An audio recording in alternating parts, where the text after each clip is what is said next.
Fala galera, tudo bom? Então, feliz por estar mais uma vez aqui, né? A gente podendo dar continuidade nesse nosso projeto muito legal, que é a nossa Masterclass. E o bacana de hoje é que a gente agora vai entrar cada vez mais na parte do exercício, tá? Então, hoje a minha ideia é falar muito sobre o que é que a gente vai fazer. Tipo, o que fazer, o que não fazer e o porquê, para que a gente comece a entender muito bem sobre as estratégias, então, que a gente deve usar para promover maiores padrões de emagrecimento, né? Frente aos nossos clientes, aos nossos alunos, quando a gente está pensando aí na pessoa causar um emagrecimento e que esse emagrecimento tenha uma sustentabilidade, né? Que ele se mantenha por tanto tempo. Então, já viemos falando nos módulos anteriores dessa Masterclass sobre isso e agora vamos entrar numa parte cada vez mais específica. Por quê? Nosso início de Masterclass, essa é a parte inicial, nós falamos muito sobre como é que o organismo se comporta durante o emagrecimento, durante tudo aquilo ali, aquela questão do metabolismo, tal. Começamos a falar disso. Depois a gente passou para como é que o exercício ele vai dar essa mexida no organismo. E agora vamos falar sobre treino de força, aeróbio, moderada intensidade, alta intensidade, quais as repercussões, por que fazer, por que não fazer, o que é que acontece. E aí a gente vai tentar dar uma destrinchada, uma desenrolada em cima disso tudo, tá bom? Então, vamos lá, começando agora. A ideia de o que a gente deve fazer quando a gente está falando em emagrecimento? Boa pergunta, né? A gente agora começa a tentar entender. Falamos que dietas de restrição calórica ou de restrição de carboidrato, quais são as implicações? Falamos que eles acabam tendo diminuição da nossa taxa metabólica de repouso e falamos já os motivos, falamos aí de diminuição de quantidade de hormônio de tireoide, falamos aí em diminuição da atividade metabólica pós-treino, começamos a falar um monte de coisa, não foi? Então agora a gente começa a pensar, tá bom, agora que a gente já entendeu isso, o que a gente deve fazer?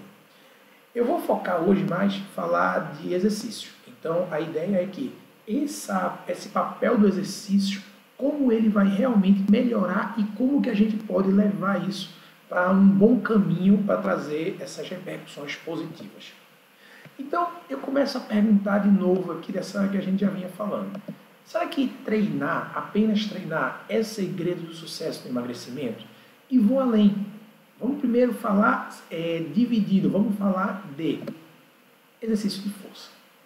A gente podia ficar falando aqui, Ruda, fala aí que musculação é bom e tal, já comecei a falar daquele artigo lá do Antônio Paoli, que ele fala do levante peso para combater o sobrepeso, né? O lift weight to fight overweight. Então, a gente começa a ficar nessa pegada de será que é isso, será que não é, e tal. Vamos lá, vamos parar para entender. Normalmente, a grande questão ela não está relacionada apenas com o tipo do treinamento, com a modalidade do treinamento, mas sim com qual intensidade a gente está aplicando esse treinamento. Então, olha para aqui um exemplo de fazer musculação e, inclusive, musculação associado a um treino cardiovascular dentro de um ano. Então, esses caras aqui tinham um treino de musculação com um volume meio grande e tudo, só que eles não tinham um controle de intensidade adequado, eles não tinham, então, um treino de alta intensidade. O treino, então, ele tinha uma intensidade menor e olha o que vai acontecer. Esses caras aqui, depois de um ano de treino, aqui é um grupo controle que não fez nada, né? Então, os caras que não fizeram nada em comparação com quem treinou aeróbio mais musculação, você vê que depois de um ano, os caras aqui que não fizeram nada estavam com 78 praticamente quilos e eles continuaram com 78,9. Então, eles aumentaram basicamente aqui 1 kg, 1,1 kg em um ano, para quem não fez nada. E o cara que treinou a Ruda, os caras saíram de 76,5 para 75,9. Isso é, os caras diminuíram 600 gramas, não é isso? Então, assim, quando você para analisar, é uma redução de peso muito modesta para quem tem IMC acima de 25. Olha aqui, os caras têm IMC acima de 25. Já não é uma pessoa magrinha, já é uma pessoa com sobrepeso. Então a gente já começa a analisar que essa pessoa não teve um padrão de emagrecimento desejado dentro daquilo que a gente queria. Os caras, só para você ter noção, eles saíram aqui, como eu falei, ó, o IMC permaneceu igual, tanto para quem não fez nada, como para o grupo controle, para o grupo que treinou. E se for parar para pensar em números relativos à quantidade de massa gorda, os caras perderam 1,3 kg ao longo de um ano treinando. E os caras aqui aumentaram 1,2 kg ao longo de um ano sem fazer nada. Uma boa, velho. Aumentar 1 kg ou perder 1 kg, qual é a grande diferença de ter treinado aí? A única diferença que eu vejo é o cara que treina, ele melhora do ponto de vista da saúde, mas do ponto de vista da composição corporal, não teve uma modificação significativa. Então, a gente precisa entender que treinar, apenas treinar, não é o grande responsável em trazer um padrão de emagrecimento interessante. E aí é uma coisa muito boa para a gente que trabalha com essa área da saúde, com essa área do emagrecimento. Por quê? Sabe por quê? Pensa agora aqui comigo. Se emagrecer fosse uma coisa fácil, tipo, é só chegar lá na academia e aí eu vou lá, faço uma esteira, então eu vou lá, faço uma musculação, ou então somos dois e eu emagreci. Na boa, se fosse tão fácil, tão simples assim, para que você estava aqui estudando isso tanto? Para que você precisava saber prescrever um treino excelente se bastava treinar? Ou vamos além. Se, por um acaso, você tivesse aqui aquela ideia de dizer assim, não, mas eu trabalho com nutrição também, Arruda, e tal. Beleza. Se simplesmente fosse, eu vou parar de comer aqui, não preciso comer muito. Para que precisa de nutricionista? Se é não comer muito, o cara começa a passar fome e aí ele vai. Não, a gente começa a entender agora que, cada vez mais, nós temos a necessidade de entender e de prescrever bons treinos, os nutricionistas, boas dietas, e os dois estarem aqui, colados um com o outro. Porque se fosse simplesmente se exercitar, eu vou lá fazer exercício, fazer qualquer coisa é melhor do que não fazer nada. Será mesmo? Eu acredito que fazer qualquer coisa é melhor do que não fazer nada quando nós já fazemos alguma coisa bem feita. Se você já tem, por exemplo, 3 dias por semana, 4 dias por semana de treino bem orientado, e lá mais 1 ou 2 dias por semana leve, beleza, é bom, porque ele vai somar a quantidade de atividade física total semanal. Mas um cara que não está fazendo nada, simplesmente chega lá e diz, eu vou dar uma caminhada porque é melhor do que não fazer nada.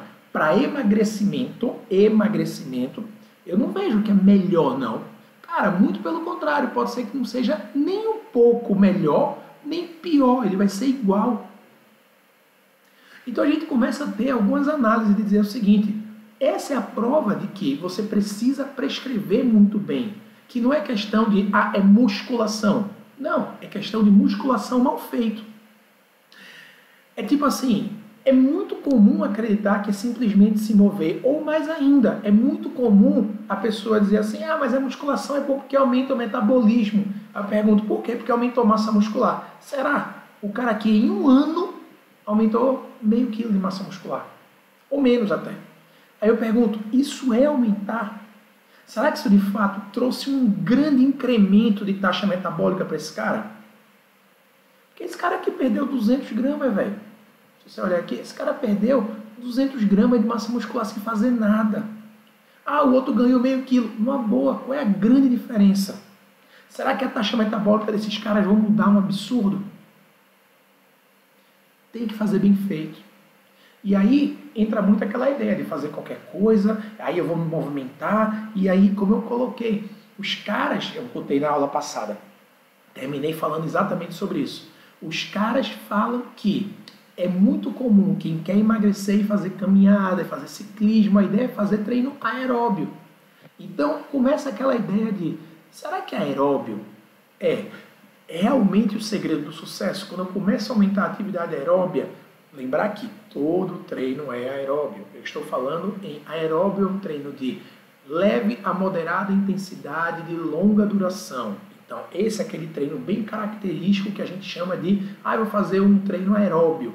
Mas se a gente pegar, eu já falei isso na temporada passada, falando sobre HIIT, eu falei que o HIIT é um treino aeróbio. Então, só para a gente já ficar bem claro quanto a isso. Será que treinar aeróbio? Vê só o que aconteceu. Esses caras aqui colocaram, né? Quando eu falo esses caras, apesar da primeira ser uma autora, a Nadia Lakhdar. Na verdade, talvez todos sejam mulheres, é porque eu não sei, né? Se Zuhair e se Abdakrim são mulheres aí. Mas Anissa, Miriam, Mônia e Nádia, eu creio que são mulheres. Então, um grupo aí, provavelmente, de mulheres, ou a maioria mulheres. Cara, eles publicam aí, falando uma coisa interessante.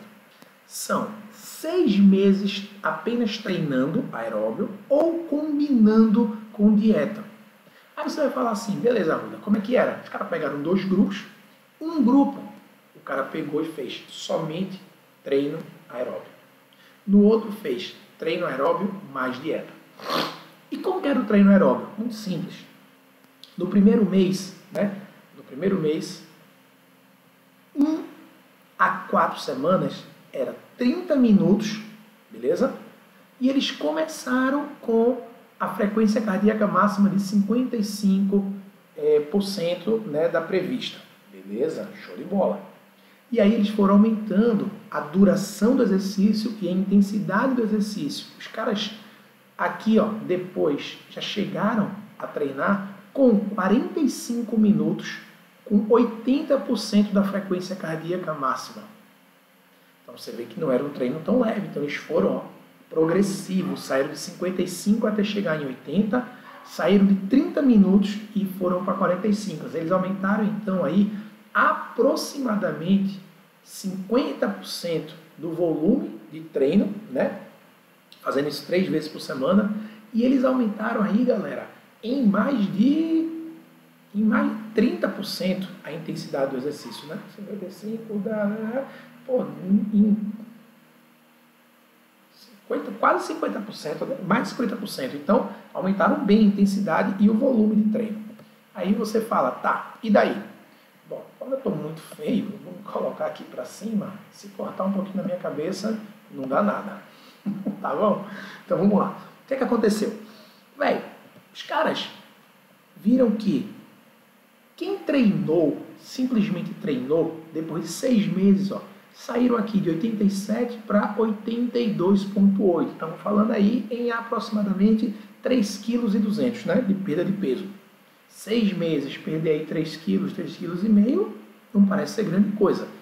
E quem fez a dieta ruda? Quem fez a dieta está aqui, ó, 92,4 para 80. Opa, os caras perderam 12 quilos. Olha a diferença, 4 vezes mais. Por quê? Porque tinha dieta na jogada. Os caras saíram aqui de 41% de gordura para 41%. Ué, e esse peso aqui, Arruda, o que é que aconteceu? Presta bem atenção, se liga. Olha a massa muscular dos caras aqui. Teve um leve aumento, aqui ó, saiu de 25 para 26. Ué, e esse percentual que permaneceu? Foi uma perda irrisória de gordura que rolou aqui, ó. Os caras saíram de 35,9 para 34,1. 6 meses para perder 1,8 kg. 1,8 kg de gordura para perder aí em 6 meses. E esses caras aqui, Arruda, cara, olha bem, saíram de 42 e foram para 38, 4%. E olha aqui, saíram de 39 para 30. Estamos falando em aproximadamente 9 quilos em 6 meses. É diferente, cara. É diferente.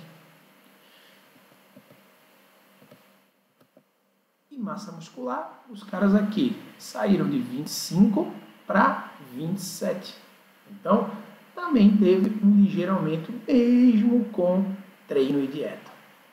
E aí? Aí que só coisa boa, né? Então a gente começa a entender que os caras melhoraram parâmetros de saúde como o VO2 máximo, que foi aumentado, tanto nos 2 grupos, e o grupo que fez treino e dieta teve também uma melhora significativa na composição corporal. Uma vez falaram para mim, Ruda, tá vendo que treino aeróbio emagrece. Aí mandaram esse trabalho para mim. Claro, ele emagrece porque ele teve a dieta junto. Mas o treino aeróbio por si só aqui, você vê que ele não causou padrão de emagrecimento. Não, Arruda, para. Tá vendo aqui não que tem o selinho, o sinalzinho do estatisticamente significativo? O cara saiu aqui, ó, de 35 para 34, 1,8 kg. Foi estatisticamente significativo. Aí venho eu e pergunto para você. Se você chegar para o seu cliente e disser assim, ó, estou com uma estratégia ótima de emagrecimento, você vai perder 1,8 kg a cada 6 meses. Você acha que o cara vai ficar feliz com você ou você acha que ele vai trocar de personal no mesmo dia? Fala a verdade. Você deve estar de brincadeira. Então, assim, independente se eu treino com muito volume ou com pouco volume de aeróbio, cara, olha aqui um treino que treinou com moderado e com alto volume. Cara, os caras perderam aqui em média 1,7 quilos no total e esse grupo perdeu 2,5. Ruda, mas como é que foi em relação à gordura de verdade? Beleza. Os caras perderam 1,4 kg, esse grupo perdeu 2,4 kg de gordura. Você acha que em um ano, tá aqui, ó, um ano, esses caras teriam perdido 2,4 quilos, é uma coisa satisfatória? Fala para o seu cliente assim, olha, vou fazer um treinaço com você. 2,5 kg de gordura por ano você vai perder. Pensa bem, 2,4 kg em 12 meses, cara. Você acha que isso dá quanto? Em média, 200 e poucos gramas por mês. Isso não é nada quando você pensa em relevância clínica, quando você pensa na vida real. Mas os caras aqui falaram que foi estatisticamente significativo. Foi estatisticamente significativo. Chega lá para o seu cliente e fala, então, ó, você vai perder 2 quilos por ano. Mas ó, a ciência diz que é estatisticamente significativo. Você acha que ele está preocupado com isso? Não está, velho. Ele quer perder peso. Ele quer emagrecer. Esse outro trabalho aqui, ele fez uma comparação interessante. Qual é o efeito que só treinar aeróbio de maneira isolada gera na perda de peso? E aí ele pegou os trabalhos aqui que realmente só analisavam aeróbio. Só, único, exclusivamente aeróbio. Por que eles fizeram isso? Porque quando eles saíram analisando aqui, ó, quando começaram, tinha mais de 2.000 artigos falando. Só que aí, sobre exercício aeróbio e emagrecimento. Só que aí um colocava com musculação, tá fora.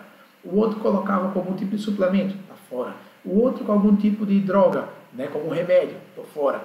Então assim, não.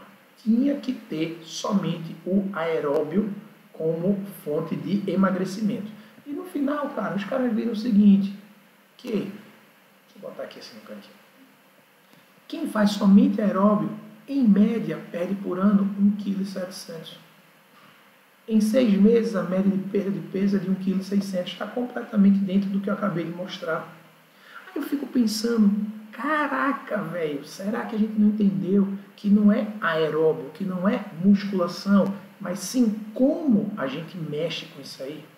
A gente precisa causar repercussão orgânica pós-treino, de maneira que nosso organismo fique diferente, que nosso organismo tenha que gastar mais energia, tenha que gastar mais gordura. Não vai adiantar simplesmente ficar aqui querendo colocar mais exercício, mais exercício, mais exercício. Vocês viram que o cara passou aí quase 1 hora, velho, fazendo esteira a 80% e o cara não emagreceu. Então eu já falei sobre mexer em lactato, né? Já falei na aula passada, agora eu vou falar sobre mexer no quociente respiratório. Quando a gente fala em mexer no quociente respiratório, a gente está falando em quê? Ótima pergunta, né? Está falando em quê? Isso é uma ótima pergunta.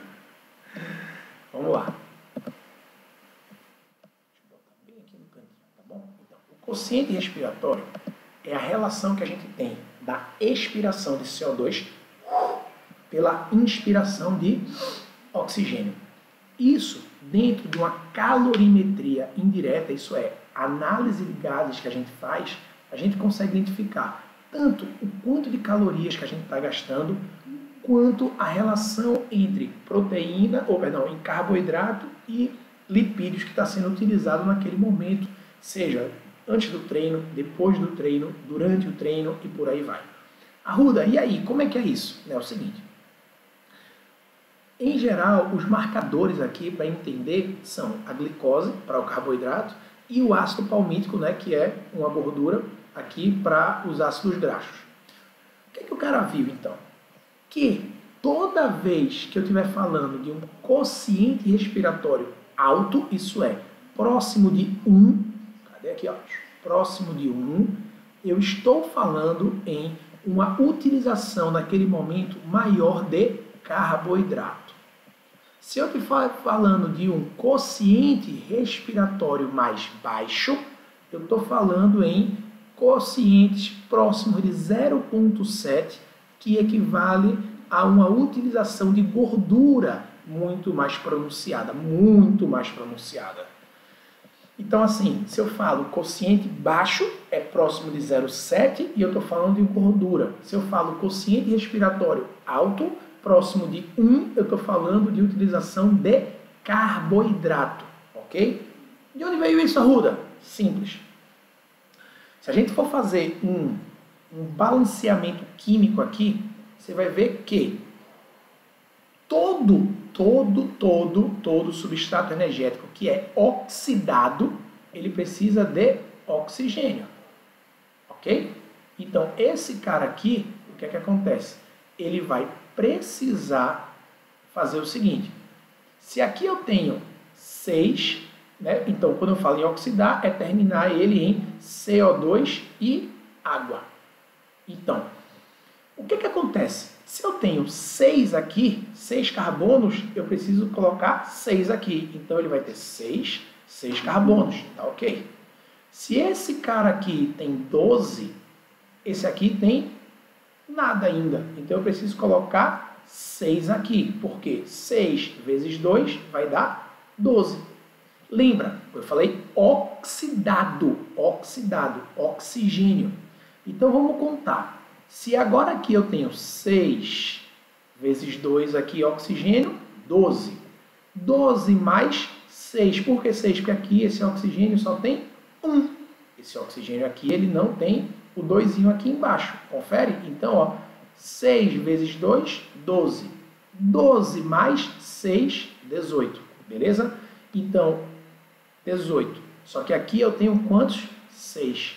18 menos 6, 12. Opa, 12. Eu estou falando em oxigênio, O2. 6 vezes 2 igual a 12. Então, eu vou precisar de 6 moléculas de O2 para poder oxidar completamente isso aqui. Só que o quociente respiratório é CO2 dividido por O2. Está produzindo quanto de CO2? 6. Eu falei que a gente usou quanto de O2? 6 também. Então, 6 dividido por 6 igual a 1. E se for aqui falando do ácido palmítico, Arruda? Vamos lá que a gente vai entender bem novamente. Tenho aqui C16, eu vou precisar de 16 moléculas de carbono para ficar igual. Então, 16 de C, aqui de CO2. Tenho quantos de hidrogênio? 32. Lembrando que hidrogênio aqui é 2. Então, fica 16 vezes 2, e aí vai dar 32. Então, estamos ok. Então, ó, tá aqui. O que que acontece? Se eu agora aqui tenho 2 de oxigênio aqui, né? Porque aqui eu tinha 6. Aqui eu tenho 2. Quando eu termino aqui, os caras vão ter aqui, ó, O2, 16 vezes 2, 32. E aqui de água eu vou ter mais 16, porque aqui é só 1. Então aqui eu tenho 32 mais 16. Isso dá 48. 48 menos 2, 46. 46. Beleza, 46. Eu preciso de quantos oxigênios, O2, para poder queimar isso aí? 23, porque 23 vezes 2, 46. Então, eu vou ficar com 23 O2 para poder oxidar completamente o meu ácido palmítico. Lembrando que eu larguei 16 CO2 aqui dentro. Então, já que eu larguei 16 CO2, então vai ficar 16 dividido por 23, que é o que eu utilizei. Isso dá 0,7. Por isso que achamos o valor de 0,7. Então, 0,7 eu estou utilizando prioritariamente gordura, seja antes, durante ou após o exercício. Se eu tiver com quociente respiratório 1 ou próximo de 1, eu estou usando prioritariamente carboidrato. E o motivo, então, está aqui. Temos uma tabelinha, só para que a gente entenda. Se meu quociente respiratório está aqui, ó, 100% de carboidrato e 0 de gordura. Se eu vou baixando, ó, você vê que já caindo para 0,9, eu já estou com 67% de carboidrato, 32% de gordura. Se eu for caindo, já chega aqui, ó, 0,8. Eu já tenho aqui que é 33% é carboidrato e 66% já é gordura, com 0,8. Se eu chego em 0,5, por exemplo, 15% de carbo e 85% já é de gordura. Então, quando a gente chega em 0,7, 0% de carboidrato e 100% de gordura. Aí você vai falar, sim. E daí? Vamos explicar bem agora o e daí. Numa pesquisa bem bacana, lá, o Lin e o James, eles fizeram duas coisas bem legais. Pegou um pessoal que estava obeso e colocou isso aí e identificou como era o comportamento da taxa metabólica de repouso desses caras e foram ver que os caras, como estavam obesos, eles tinham um quociente respiratório alto. Tipo, os caras em repouso tendiam a gastar mais carboidrato do que gordura. E aí colocaram os caras para emagrecer. Os caras emagreceram. Quando os caras estavam mais magros, foram ver de novo. E aí eles viram que essa taxa metabólica, esse quociente respiratório deles, depois que eles emagreceram, estava mais baixo em repouso. Então os caras, quando emagreceram, começaram a gastar mais gordura em repouso. Então, o que é que eles viram? Que os caras, quando eram obesos, tinham quociente respiratório em repouso maior do que quando eles não eram obesos. Isso aí é uma coisa interessante. A gente já começa a entender que estar gordo é um fator que prejudica ainda mais ele tentar ficar magro e não ficar gordo. Então, a gente já precisa disso. Tá bom, Arruda. E aí, a gente faz mais o quê? Se liga. O Chris Melby, né, e o Osterberg, eles viram o seguinte, pegaram o pessoal para treinar musculação e danaram intensidade. Intensidade para todo lado, o treino era puxado, treinavam até a falha, tal. E eles viram que até 18 horas após o treino de alta intensidade, o quociente respiratório dos caras ficava mais baixo. Se estava mais baixo, significa que os caras oxidavam mais gordura. Porra, Ruda, então quer dizer que quando o cara treinou intenso, o cara gastou mais gordura depois do treino. Exatamente. Vamos trazer agora uma informação bem legal. Aquela lá do lactato, que eu falei para vocês na outra aula. Quando o cara treinava mais intenso durante o exercício, ele tinha uma maior liberação de lactato. Isso inibia mais a lipólise durante o treino. E eu falei que aumentava mais a lipólise pós-treino. Isso aqui, que eu acabei de mostrar, só vem para corroborar. Porque o cara que treinou intenso, ele durante o exercício, ele gastou então mais carboidrato. Pensa bem, se eu tenho maior produção de lactato, é porque eu tive maior quebra de glicose. Perfeito? Quando eu treinei, o treino durante o exercício teve um quociente respiratório mais alto e após o treino, tá aqui, ó, os caras acharam um quociente respiratório mais baixo. Estão usando mais gordura pós-treino. Durante o treino usaram mais carboidrato. E o que é que acontece? Após o treino de alta intensidade, os caras usam muito glicogênio durante o treino, e aí o que é que acontece? A gente precisa ter uma reposição desse glicogênio, mas não é que a gente vai pegar o lipídio para transformar em glicogênio. Grava muito bem isso. O que eu estou falando é, eu preciso repor o gasto energético que eu tive daquele treino.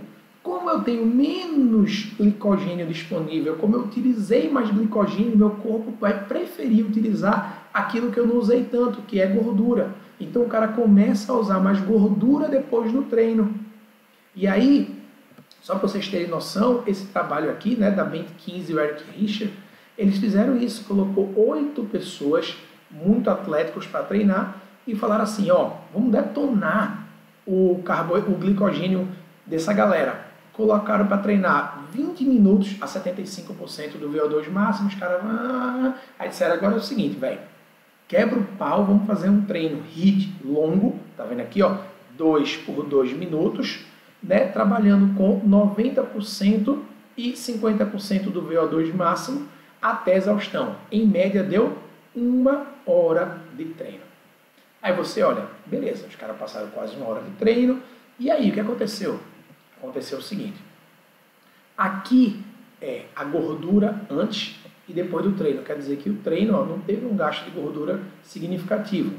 3 horas após a gordura começou a cair, 6 horas após, durante a noite, né, caiu, continuou baixo, e aí ele passou praticamente um dia para poder voltar a aumentar a quantidade de gordura depois de um treino de alta intensidade. Já com o carboidrato foi ao contrário. Começou lá em cima, terminou o treino, pau, lá embaixo. Ele começou a aumentar a quantidade de carboidrato pós-treino. Isso quer dizer, o glicogênio dele foi sendo reposto à medida que a gordura foi caindo. Só que, por favor, não confundam. Eu não estou dizendo que utilizou gordura para poder colocar carboidrato, para poder gerar glicogênio. Não foi isso. É porque eu precisei utilizar muito mais gordura que o normal para poder manter as funções orgânicas todas bem estabelecidas, como, por exemplo, síntese de hormônio, como, por exemplo, transporte de nutrientes e por aí vai. Então, meu corpo está gastando mais energia do que o normal, que é para recuperar do treino, e como eu estou com um déficit de carboidrato, de onde é que eu vou buscar essa energia? Da gordura. E aí ele foi atrás da gordura e aí deu no que deu. Tanto que, olha para aqui, quando o cara treinou em alta intensidade, ele foi pedalando, né? Agora aqui não, aqui é musculação. Musculação de alta intensidade, aquele sistema rest pause. O Paulo viu isso aqui. Ele viu que, mesmo fazendo somente aqui, 3 exercícios, né? Que deu aproximadamente 7 séries, a galera aqui treinando 32 séries, né? A diferença com volume de menos da metade em relação a esse cara aqui, ele viu que o estresse metabólico era muito maior. Olha a quantidade de lactato em relação ao treino tradicional, mesmo chegando na falha. E você pergunta, e daí? E daí é o seguinte, o cara que treinou somente até a falha, ele aumentou a taxa metabólica dele de repouso. Foi bom. O cara que treinou somente até a falha, ele diminuiu também aqui o seu quociente respiratório. Então, o cara aumentou o gasto de energia e aumentou o gasto de gordura dessa energia aumentada. Só que o cara que fez com muito mais intensidade, olha o que aconteceu. Esse cara aqui gastou muito mais energia ao longo de 22 horas, né, um dia após, e olha a descida do quociente respiratório que esse cara teve. Então, isso promoveu muito mais gasto de gordura do que o cara que só treinou até a falha. Então, é muito interessante a gente aumentar ainda mais a intensidade do treino, como se fosse realmente um treino de pura hipertrofia para um cara que está pensando em emagrecer. Mas por que, Arruda? Simples. Olha para aqui. Se eu estou falando em uma pessoa que está pensando em emagrecer, isso na musculação, todo treino ele aumenta a minha necessidade de energia pós-treino. Por quê? Porque eu estou produzindo tecido muscular, síntese proteica e por aí vai. Então eu necessito obrigatoriamente de um aumento de gasto calórico pós-treino em virtude dessa demanda aumentada. E o melhor, como eu tenho mais demanda, mas eu estou com menos carboidrato disponível, onde que eu vou buscar essa energia? Muito provavelmente na gordura. Então, o que é que acontece? Um treino de alta intensidade, além dessa mexida no quociente respiratório, ele também vai mexer com o aumento do lactato e vai mexer com aquela proteína GPR81, inibindo a ação principalmente da lipase sensível, o hormônio diminuindo a atividade da proteína quinase A, quebrando os triglicerídeos. Isso durante o exercício. Depois, a gente sobe. Lembrando que esse treino, ele aumenta a nossa quantidade de hormônios lipolíticos, diminui a quantidade de insulina, ele vai, isso durante o treino, né? Após o treino, ele vai mexer consideravelmente com hormônios relacionados ao metabolismo da gordura, aumento do consumo de oxigênio pós-exercício. Tá bom, Arruda, a gente já viu tudo isso. Só que isso aqui ainda não. Esse trabalho os caras fizeram aqui. Durante o exercício, aqui foi um treino voltado para a hipertrofia e eles estavam verificando principalmente síntese proteica, biogênese ribossomal. Então, o que é que os caras viram? Seguinte, assim que acaba o exercício, a quantidade de atividade do mTOR está muito baixa. Então, o mTOR ele não está produzindo muita proteína. Por que ele não está produzindo tanta proteína, Ruda? O que é que aconteceu com o mTOR aí? Cara, você vê que a ativação para transcrição de DNA ribossomal, a ativação de fatores ligantes, né, de fatores transcripcionais do teu ribossomo, ele não está funcionando muito bem. Significa, então, que eu não estou conseguindo ter uma taxa de síntese proteica e de biogênese ribossomal alta aqui. Mas quando eu termino o exercício e começo a descansar, após o exercício, eu aumento muito mais a atividade da tua taxa de síntese proteica. A gente aumenta a tradução, a gente aumenta a atividade de fatores transcripcionais de transcrição relacionada ao DNA ribossomal. Isso é, a minha taxa de síntese proteica vai lá para cima. Aí você pode pensar assim, tudo bem, qual a informação boa disso? Onde é que eu aplico esse conhecimento? Simples. A gente começa a entender que durante o exercício e logo após o exercício, eu não tenho uma taxa de síntese proteica muito grande, eu vou ter uma taxa de síntese proteica aumentada muito mais depois do exercício, algumas horas, 2, 3, 4 horas após o exercício. Aí você fala, tá, beleza, continuo querendo saber. E daí? Seguinte, por que esse cara só começa a ter gasto de energia significativo algumas horas após o exercício e não imediatamente após o exercício? Porque durante o exercício, ou imediatamente após, ele está gastando essa energia principalmente para a contração muscular. Então esse cara está tendo um gasto energético muito alto com contração muscular, significa então que ele não consegue ter síntese proteica e destinar energia para a contração muscular ao mesmo tempo, haja vista que essa demanda energética aqui é muito alta, corroborando com o que ele fala aqui, aumento de sinalização de vias ligadas à síntese proteica, tanto para a biogênese mitocondrial, mas também para a biogênese ribossomal, mas também para aumento de atividades de termogênese e de síntese proteica. Se aqui a gente demandasse pouca energia pós-treino, a gente poderia já estar fazendo síntese proteica, mesmo fazendo exercício. A gente não consegue fazer. Por quê? Porque os dois tipos de situação demandam um alto gasto energético. E é aí que é a grande sacada em pensar em emagrecer com musculação. Se você está pensando em emagrecer fazendo simplesmente a musculação aumenta muito minha massa muscular, aumenta de quem? Será que um cara consegue aumentar 2, 3, 4 kg de massa muscular assim da noite para o dia? Será que uma pessoa com 45, 50, 60 anos tem facilidade assim de aumentar a massa muscular? A gente já sabe que não.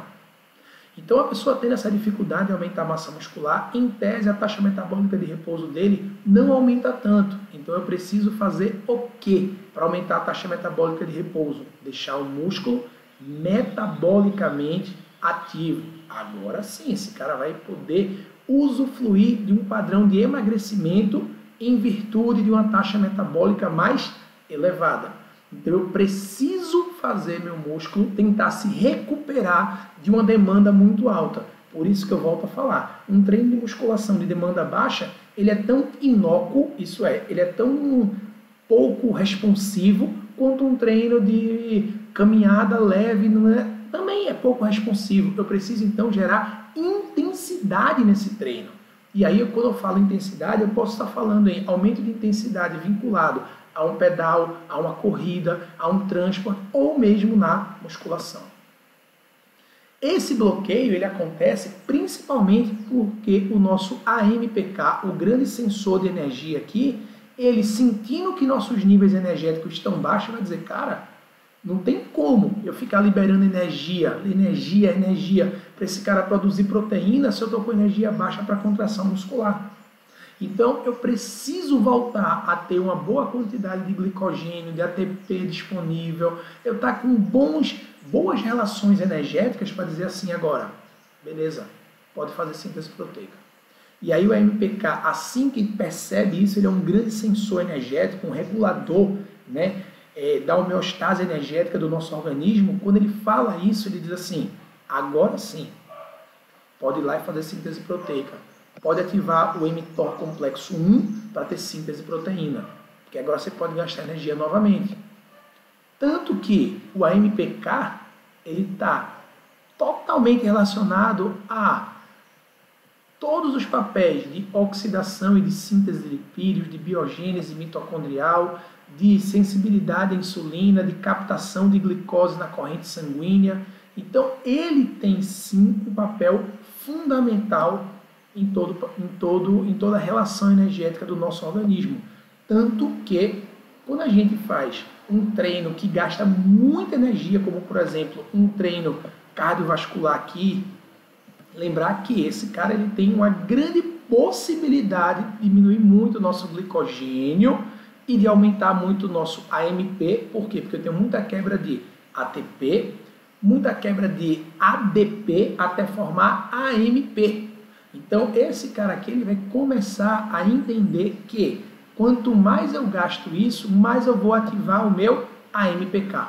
O AMPK ele vai inibir a síntese proteica porque ele inibe o mTOR e ele estimula a tuberina e a ramerina, né? O tuberose sclerose complexo 1 e 2, que inibem a atividade do mTOR. Para quem não lembra, mTOR é o Mechanistic Target of Rapamycin, né? Que é o mecanismo dos órgãos da rapamicina, que são responsáveis diretamente por síntese tecidual, por síntese proteica dentro do nosso organismo. Só que esse cara aqui, no repouso, ó, ele vem para cá se unir com a PGC1-alfa para ter biogênese mitocondrial. Isso por quê? Porque eu ativei a AMPK. Só que assim, eu ativo a AMPK, eu uso esse AMPK, ele inibe durante o exercício e ele, após o exercício, ele entra para poder aumentar a nossa biogênese mitocondrial. Então, treinos de alta intensidade são muito positivos, mesmo ativando a AMPK, porque também eles são mais curtos, menos volumosos em geral. Então, menos volume, mais curto, menos respiração por muito tempo, menos espécie reativa de oxigênio, menos radical livre. Radical livre aumenta muito a atividade do AMPK. Muito radical livre, ele diminui a nossa taxa de síntese proteica, porque ele aumenta também muito a apoptose. Então, ele não é muito positivo do ponto de vista da saúde muscular. Então, o cara que faz muito treino aeróbio, muito aeróbio de longa duração, não é positivo para emagrecimento. Por quê? Porque atrapalha a nossa taxa de síntese proteica. Então, vamos começar a entender muito bem isso. Arruda, beleza. Mas o cara que está emagrecendo, ele está assim que ele quer emagrecer, que ele foi no nutricionista, muito provavelmente o nutricionista fez o quê? Cortou caloria dele. Cortou carboidrato dele. Minha pergunta agora, uma pessoa que está com pouca caloria, com pouco carboidrato, você acha que esse cara produz mais ou menos glicogênio? Menos. Então o cara está ali já com a produção de glicogênio meio deficiente. Aí agora pensa numa coisa. A grande sacada de fazer musculação, por exemplo, para emagrecer é aumentar o gasto energético vindo principalmente da taxa de síntese proteica, biogênese mitocondrial, ribossomal, aquele esquema todo, beleza? Pensa agora, qual dos dois tipos de treino, de musculação, ele tem mais taxa de síntese proteica? Um cara que vai lá e faz 3 de 6, 3 de 8, descansa 1 minuto, 2 minutos, ou aquele treino que o cara faz um exercício seguido do outro, seguido do outro, seguido do outro, não dá tempo de descanso e faz com esteira no meio e o gasto energético alto? Qual dos dois você acha que tem mais taxa de síntese proteica? Com certeza é o 1. Mas agora eu pergunto, quando você coloca uma pessoa, ou você vê as pessoas colocando musculação para emagrecer, para ajudar no emagrecimento, é mais qual tipo de treino? O treino 1 ou o treino 2 que eu falei? Infelizmente é mais o treino 2. Só que já parou para pensar que esse treino 2 é o que tem menos taxa de relação, menos relação com taxa de síntese proteica, que seria o grande X da questão para quem está pensando em emagrecer, com musculação, trazendo a musculação como aliado. Então, é um equívoco que as pessoas podem ter. Não estou dizendo aqui que não pode fazer treino de circuito, treino de circuito é bom. Eu estou falando que, primeiro, pessoas que estão com dieta extremamente restritivas ou com baixíssima quantidade de carboidrato, cetogênico, jejum intermitente, por aí vai, cuidado para esse cara não querer fazer treino de circuito demais em musculação e acabar diminuindo a taxa de síntese proteica no lugar de estar aumentando. E lembrando que vai ser importante para pessoas que querem emagrecer e que fazem musculação, fazer treino de força voltando para hipertrofia. E as pessoas esquecem disso e acabam não usando muito isso, de maneira equivocada. Por que eu estou falando isso? O treino de musculação, por si só, ele gasta muita energia para a síntese proteica. Tanto que os caras viram aqui que aumenta-se taxa de síntese proteica miofibrilar com musculação, sarcoplasmática e mitocondrial. Para aumentar a taxa de síntese proteica, eu preciso ter gasto energético alto, velho. Então, é na mitocôndria, é no ribossomo, é no sarcômero, é toda hora aumentando a taxa de síntese proteica que eleva o gasto energético. Olha para aqui. Independente se também não é só musculação, para quem faz ciclismo, moderada intensidade, olha só, a quantidade de proteína aumenta muito pouco. Quem fez o HIIT aqui aumentou muito mais e quem fez o CIT, aqueles treinos de all out, aumentou ainda mais. Então isso gera uma demanda energética alta pós-treino. Mas não é por conta disso que eu também só vou treinar CIT. Mas só para você entender, a gente aumentou muito mais aqui, ó, proteínas, né? Enzimas proteicas mitocondriais para quem fez o CIT. Então a gente aumentou muito mais a atividade de enzimas. Essas enzimas são proteínas. Então sim, é importante.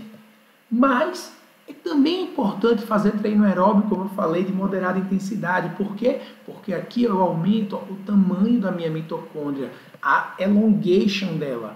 Quando eu faço treinos de alta intensidade, eu aumento cada vez mais a capacidade, o conteúdo mitocondrial, a capacidade de absorver oxigênio e eu aumento a quantidade de mitocôndrias. Então, se tu tens uma base de treino de alta intensidade, tu podes e deves suplementar com treinos moderados. Começou a fazer sentido agora, né? A ideia, então, dessa nossa aula de hoje é que o treino ele precisa ter uma base de treino de intensidade mais alta para causar essas repercussões pós-treinos interessantes. O treino de baixa intensidade ele pode diminuir ainda mais a taxa metabólica de repouso. E essa intensidade dos treinos e o tipo do treino possuem sim relação direta com a quantidade e o tipo do substrato energético utilizado durante e após o treino. Isso que é importante ter conhecimento. Então, por isso, as escolhas de treinos e intensidades devem ser feitas baseado em qual resposta metabólica eu quero no pós-treino e não no gasto calórico pontual durante o treino. Isso que eu falo. A gente não pode pensar no emagrecimento de curto prazo, de maneira aguda. E não, eu gastei tantas calorias agora nesse treino. Tem que pensar assim, quantas calorias eu estou gastando ao longo do dia, durante 24 horas, durante 48 horas, como que meu organismo vai se comportar durante tudo isso. Então, terminando a aula de hoje, mais uma vez, muito obrigado e Fiquem com Deus. Uma boa semana.